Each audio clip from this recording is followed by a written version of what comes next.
Movie की शुरुआत में दिखाया जाता है कि इंसान तारों तक पहुंच चुका है और उसने न्यू वर्ल्ड नाम का एक नया प्लेनेट डिस्कवर किया है। उस अजीब प्लेनेट पे पहुंचने पर एक फिनोमेना होता है जिस कारण इंसान के सारे थॉट्स सुनाई देते हैं और कुछ केसेस में तो वो थॉट्स दिखाई भी देते हैं। उन्होंने इस अजीब फिनोमेना को द नॉइज नाम दिया है। एक नौजवान जिसका नाम टॉड है वो पेरेंटिस टाउन में रहता है जो पूरे प्लेनेट की इकलौती ऐसी जगह है जहाँ इंसान रह रहे हैं। वो उस टाइम पैदा हुआ था जब काफी साल पहले उसके पेरेंट्स ने न्यू वर्ल्ड को कॉलोनाइज करने का एक्सपीडिशन शुरू किया। टॉड जंगल में अपने डॉग मैंची के साथ चलता है, तभी वो गांव के प्रीचर एरोन से मिलता है और टॉड एरोन से अपने नॉइज को छुपाने की कोशिश करता है जिसमें वो अपने सारे गुनाहों के बारे में सोच रहा है। एरोन टॉड को अपने गुनाहों की नॉइज दिखाने को बोलता है पर टॉड उसे साफ इनकार कर देता है। अब एरोन उसके मुंह पे जोर से मार के उसको बोलता है कि अपने गुनाहों की नॉइज छुपाना मतलब एक औरत होना है। टॉड बोलता है कि उसे बात कैसे पता होगी क्योंकि जब वो बहुत छोटा था तभी सब औरतें मर गई थी। टॉड शहर की तरफ जाता है जहाँ उसे मेयर का बेटा डेवी मिलता है जो उसको मिसफिट ऑर्फन बोल के उसका मजाक उड़ाता है। टॉड एक स्नेक को अपने नॉइज से काबू में करता है जिस वजह से डेवी अपने घोड़े से गिर जाता है। अब उनके लड़ने से पहले वहाँ मेयर डेविड आ जाते हैं। टॉड अपने नाम के बारे में सोचकर अपनी नॉइज छुपाने की कोशिश करता है और डेविड टॉड को बोलते हैं कि उसका उसकी नॉइज पे अच्छा कंट्रोल है और डेवी को भी टॉड से ये कंट्रोल सीखना चाहिए। फिर टॉड अपनी एडॉप्टेड फैमिली के पास घर जाता है। फिर दिखाते हैं किलन और बैन दो फार्मर्स हैं जो साथ में रह रहे होते हैं और वो सब बांट के खाते हैं। टॉड उसे बताता है कि उसे मेयर के साथ कुछ कनेक्शन महसूस होता है। फिर दिखाते हैं कि आउटर स्पेस में एक वेसल प्लेनेट के अंदर एटमॉस्फेयर में घुसती है और उसमें बैठे एस्ट्रोनॉट्स आपस में डिस्कस करते हैं कि जो सबसे पहले ह्यूमन सेटलमेंट यहाँ आई है उसने सर्वाइव किया है या नहीं, क्योंकि जब से वो यहाँ आए हैं उन्हें कोई भी कॉन्टेक्ट नहीं हुआ है। अब जैसे ही वो उस प्लेनेट के एटमॉस्फेयर में घुसते हैं ये नॉइज इफेक्ट शुरू हो जाता है जिस कारण से सभी आदमी पैनिक करते हैं और कुछ खराबी के कारण वो वेसल आसमान से आग के गोले की तरह गिरने लगता है। अब अगले दिन टॉड एक अजनबी को अपने बार्न से चोरी करते हुए देखता है। वो और मंची उस अजनबी के पीछे भागते हैं लेकिन वो चोर बहुत तेज दौड़ता है। उस चोर का पीछा करते टॉड स्पेसशिप जहां क्रैश हुई थी वहां पहुंच जाता है। वहां वो बहुत सारी लाशों को देखकर भाग के मेयर को इन्फॉर्म करने शहर जाता है। फिर टॉड शहर के लोगों को वहां लेके आता है जहां क्रैश हुआ है और वो मेयर को बताता है कि शायद वो चोर एक सर्वाइवर ही था। फिर टॉड ये भी बताता है कि उसने चोर को सही से देखा नहीं लेकिन उस चोर की कोई नॉइज नहीं थी। अब डेविड फिर अपने आदमी को उस सर्वाइव करने वाली औरत को ढूंढने को बोलता है। टॉड डेविड को सुन के हैरान हो जाता है कि एक औरत ने सर्वाइव किया है क्योंकि उसने अपनी पूरी जिंदगी में किसी औरत को नहीं देखा था। टॉड की ओर ढूंढने पे वो उस औरत को छुपा हुआ देख लेता है और वो उस लड़की को शांत करने की कोशिश करता है पर उसकी नॉइज से पता चल जाता है कि वो बाकियों को बुलाना चाहता है और वो औरत तुरंत वहां से भाग जाती है और वो आदमी उसके पीछे भागते हैं। डेविड अपनी नॉइज से एक फेंस बनाता है जिसमें वो चालाकी से उस औरत को पकड़ लेता है। वो उस औरत को शहर लेके आते हैं और डेविड उस औरत को सब बताता है जो उसके अराइवल से लेके अभी तक उनके साथ हुआ है। वो उसे समझाता है कि ये नॉइज इफेक्ट बस आदमियों पे असर करता है। फिर वो लड़की पूछती है कि सब औरतें कहाँ हैं। फिर डेविड उससे बताता है कि सभी औरतें प्लेनेट के लोकल इनहेबिटेंट्स स्पेकल द्वारा मारी गई हैं। सेटलर्स और स्पेकल्स के बीच में जंग छिड़ चुकी है जिसके रिजल्ट में सभी औरतें मारी गई। फिर वो औरत डेविड को बताती है कि वो और बाकी एस्ट्रोनॉट्स एक स्काउटिंग एक्सपीडिशन की तैयारी कर रहे थे जिसमें सेकंड वेव इनहेबिटेंट्स का वाहन आ रहा था। अब डेविड काफी एक्साइटेड दिखाई देता है और पूछता है कि वो एयरशिप कब और कहां लैंड होने वाली है। अब इस बात का जवाब देने में वो औरत थोड़ा हिचकिचाती है। डेविड शहर के बाकी लोगों से बात करने का फैसला करता है और डेवी को उस लड़की की सुरक्षा करने के लिए छोड़कर चला जाता है और डेवी उस लड़की को परेशान करने से खुद को रोक नहीं पाता क्योंकि उसने भी अपनी पूरी जिंदगी में किसी लड़की को नहीं देखा है। वो उस लड़की के बैग में देखता है तो वो लड़की उसको रोकने की कोशिश करती है लेकिन वो खोज के उससे एक गैजेट निकाल लेता है जो जलता है और लेजर शूट करता है। डेविड वापस अपने घर आता है और पता चलता है कि वो लड़की वहां से भाग चुकी है। वो लड़की घर के नीचे रेंगते हुए चलती है तभी वो एरोन और डेविड को बात करते हुए सुनती है। अब डेविड प्लान करता है कि वो शिप के आने पर उस पे सरप्राइज अटैक करके उसको कंट्रोल करेगा।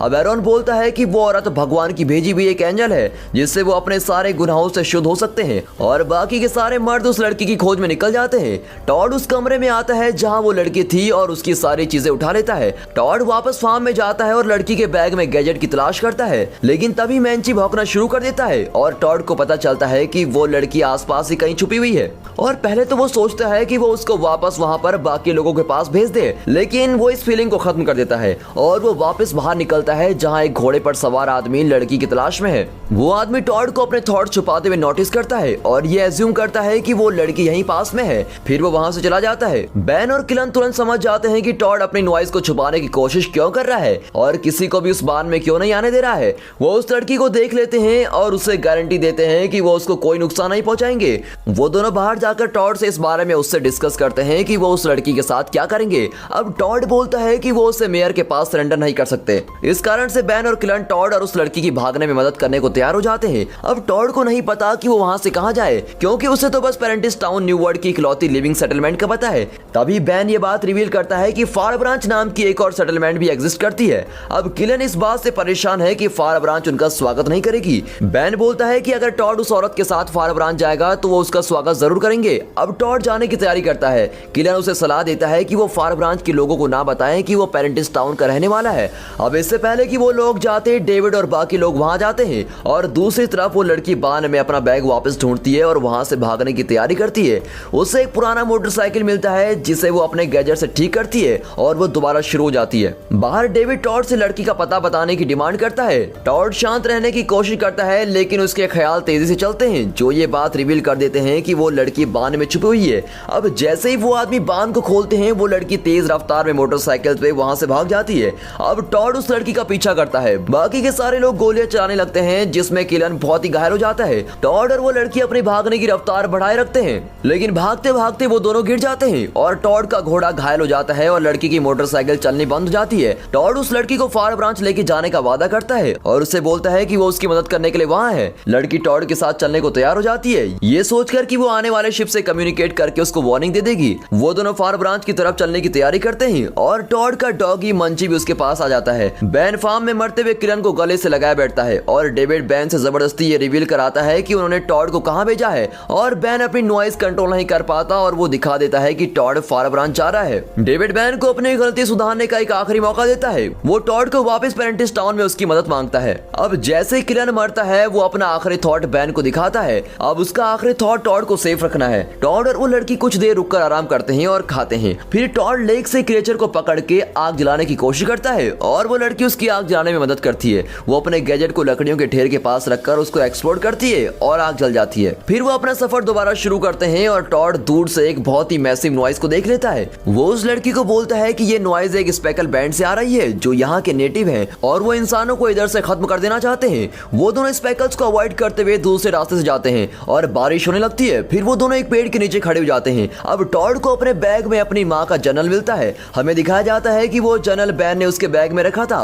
फिर वो लड़की ये बात करती है कि उसके पेरेंट्स भी मर चुके हैं और वो दोनों शिप के द्वारा सफर करते हुए बीमार हो गए और उसके ग्रैंड पेरेंट्स ने उसको पाल के बड़ा किया है। अब उसके बाद वो लड़की और टॉड आई कांटेक्ट करते हैं और वो लड़की टॉड को किस करने के लिए उसके करीब जाती है। टॉड भी उसको किस करता है, लेकिन तभी वो लड़की गायब हो जाती है। अब टॉड ये देखकर डर जाता है कि ये तो उसके थॉट्स थे जो कि नॉइज की वजह से पता चले। अब अगली सुबह वो लड़की टॉड को उठाने की कोशिश करती है और वो नॉइज की वजह से देखती है कि टॉड उसके बारे में सपने देख रहा है। टॉड उठता है और वो लड़की उसे बताती है कि उसका नाम वियोला है। वो चलना शुरू करते हैं और एक क्लिफ के पास पहुंच जाते हैं जहां से वो एक स्पेकल्स के गांव को देखते हैं। टॉड वियोला और भौंकते हुए मंची को साइड में चुप कराता है। वो दूर भागते हैं और गलती से खाने की तलाश में एक अकेले स्पेकल के पास पहुंच जाते हैं। वो लोग छुप जाते हैं, लेकिन डरे हुए टॉड की नॉइज बहुत तेज होती है। वो अपने नॉइज को शांत करने की कोशिश करता है, लेकिन स्पेकल्स उसको देख लेता है। वो टॉड पे कूद के उसे दूर से खींचना शुरू करता है। टॉड खुद को उससे दूर करके अपने आप को नाइफ से गार्ड करता है। फिर वो स्पेकल पे अटैक करता है, लेकिन वो उस पे उल्टा वार करता है। फिर वियोला उस स्पेकल के आमने सामने आती है और वही क्रिएचर जिसके बारे में वियोला को बताया गया था कि उसने पेरेंटिस टाउन की सारी औरतों को खत्म कर दिया है। वो स्पेकल वियोला की तरफ हैरान होकर देखता है। टॉड स्पेकल पे वार करके उसको बार बार स्टैब करता है। वियोला चिल्लाती है और टॉड को रोकने को बोलती है। टॉड रुक जाता है। अब स्पेकल टॉड से बच के भाग जाता है। बाद में टॉड वियोला को बताता है कि वो बस उसे प्रोटेक्ट कर रहा था, लेकिन वियोला उसे बोलती है कि स्पेकल ने सिर्फ तुम पे अटैक किया, मुझ पे बिल्कुल भी अटैक नहीं किया। टॉड मेयर की बात याद करता है जो पेरेंटिस टाउन में हुआ, लेकिन वियोला उस बात पे शक करती है। वो दोनों फिर फार ब्रांच ढूंढ लेते हैं। वो फार ब्रांच के बाहर पहुंच जाते हैं और टॉड नोटिस करता है कि फार ब्रांच पेरेंटिस टाउन से बेहतर है। उनका एक लाइफस्टाइल है, प्लांटेशन है, मशीनों वाली फार्मिंग इक्विपमेंट है।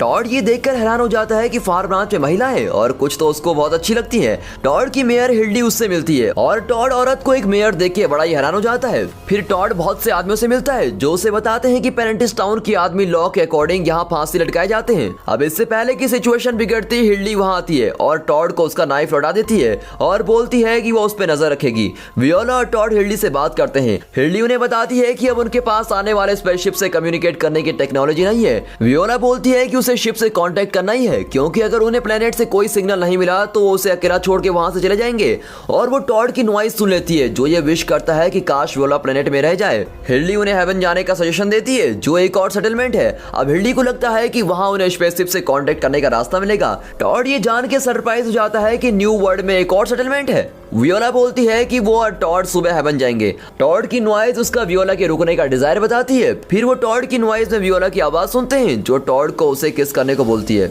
वियोला बेइज्जती महसूस करती है और गुस्से में बाहर जाती है। टॉड को नींद नहीं आती और वो वियोला के पास जाता है जिसे सेम परेशानी हो रही है। वियोला देखती है कि टॉड अपनी माँ का जर्नल लाया है। वियोला उसके लिए उसकी माँ का जर्नल पढ़ के बताने की ऑफर देती है क्योंकि टॉड ने कभी पढ़ना नहीं सीखा। वियोला और टॉड को जर्नल के जरिए पता चलता है कि जो सब मेयर डेविड ने उन्हें बताया वो सब झूठ है। ऐसे पता चलता है कि पेरेंटिस टाउन के आदमी धीरे धीरे औरतों के प्रति से नफरत करने लगे क्योंकि उनके नॉइज से उनके थॉट्स रिवील होते गए। डेविड और एरोन साथ मिलकर पेरेंटिस टाउन की औरतों का विरोध करने लगे।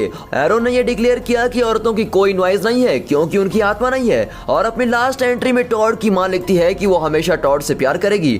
टॉड इस बात को रियलाइज करता है कि वहां के आदमियों ने औरतों को मारा है, स्पेकल्स ने नहीं। वो गुस्से में बाहर जाता है और इस बात को एक्सेप्ट नहीं कर पाता कि उसकी पूरी जिंदगी एक झूठ है। अब कुछ ही देर में पेरेंटिस टाउन का एक आदमी वहां आता है। फार ब्रांच के लोग लड़ाई की तैयारी करते हैं पर ये बात साफ है कि उनके पास गने भी कम है। कुछ आदमी अपनी गन रख लेते हैं ये सोच के कि अगर वो लड़े तो हार जाएंगे। टॉड वियोला और मंची के पास आता है और वो छुप के शहर से भागने की कोशिश करते हैं लेकिन बदकिस्मती से एरन उनको देख लेता है और टॉड और वियोला एक बांध में खड़े हो जाते हैं। डेविड उनके पास आता है और बैन को बाहर बुलाता है जो टॉड को कन्विंस करता है कि वो उस लड़की को सरेंडर कर दे। बैन एंटर करता है और टॉड से दोबारा मिलता है। टॉड उसे बोलता है कि वो सच जानता है कि पेरेंटिस टाउन की औरतों के साथ क्या हुआ और बैन उससे माफी मांगता है कि उसने और किलर ने टॉड से झूठ बोला। वो बोलता है कि उन्होंने उसे बचाने के लिए ऐसा किया लेकिन वो सच छुपाने का अच्छा रीजन नहीं देता। फिर बैन टॉड और वियोला को भागने में मदद करने का ऑफर देता है। बैन बाहर निकलता है और वियोला उसका पीछा करती है। वियोला फिर डेविड की तरफ चलती है और अचानक से गायब हो जाती है और बैन ने डेविड को बेवकूफ बनाया क्योंकि उसने अपनी नॉइज से वियोला की मैनिफेस्टेशन की थी। अब टॉड, मंची और वियोला रिवर के पास पहुंच जाते हैं लेकिन एरोन भी वहां पहुंच जाता है। वो एक बोट में बैठ के उसे पैडल करते हैं लेकिन एरोन अपने घोड़े के साथ नदी में घुस जाता है और उनके पीछे पहुंचता है।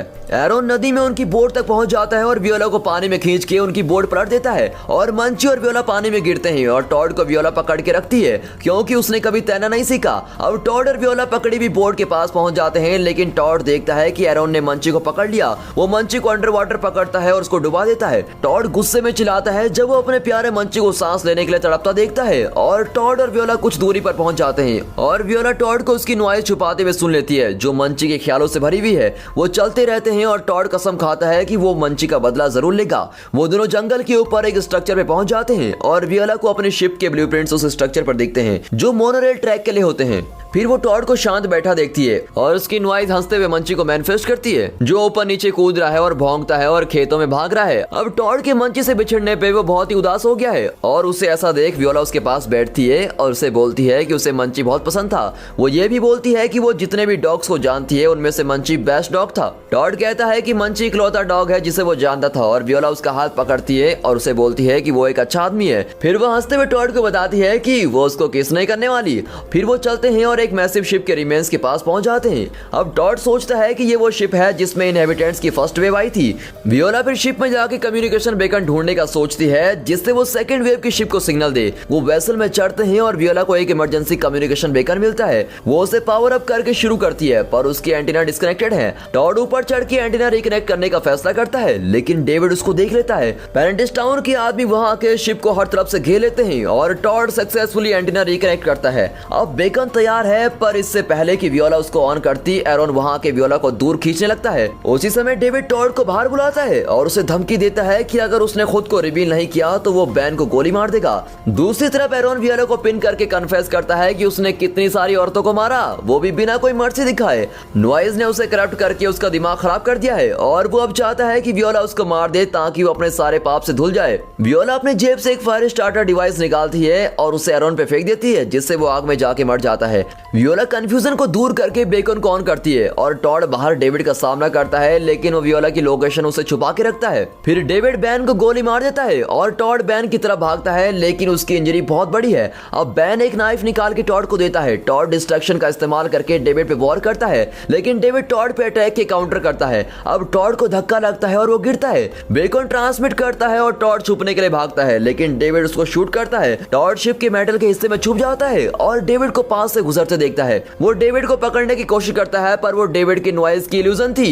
डेविड फिर टॉड को अपनी नॉइज से कंफ्यूज करके उसको खींचता है। टॉड एक बड़ी सी डीप ओपनिंग के पास धकेला जाता है और डेविड उसे गन पॉइंट पे पकड़ता है। अब जितने भी स्ट्रेंथ टॉड के पास बची होती है वो उसे अपनी नॉइज की मदद से अपनी माँ का इल्यूजन बनाता है। डेविड टॉड की माँ और बाकी औरतों का इल्यूजन देखकर डर जाता है और खुद को एज की तरफ अनजाने में लेके चला जाता है। वियोला उस इल्यूजन का फायदा उठाकर डेविड को धक्का दे देती है और वो नीचे गिर के मर जाता है। फिर टॉड स्पेसशिप के अंदर उड़ता है और उसकी चोट हील हो चुकी है। वो और वियोला शिप की खिड़की के पास खड़े होते हैं और सेटलर्स की दूसरी वेव को अनलोड कर देते हैं। टॉड और वियोला होप के साथ नई सेटलमेंट को बनता देखते हैं। और दोस्तों ये मूवी यहाँ पर खत्म होती है।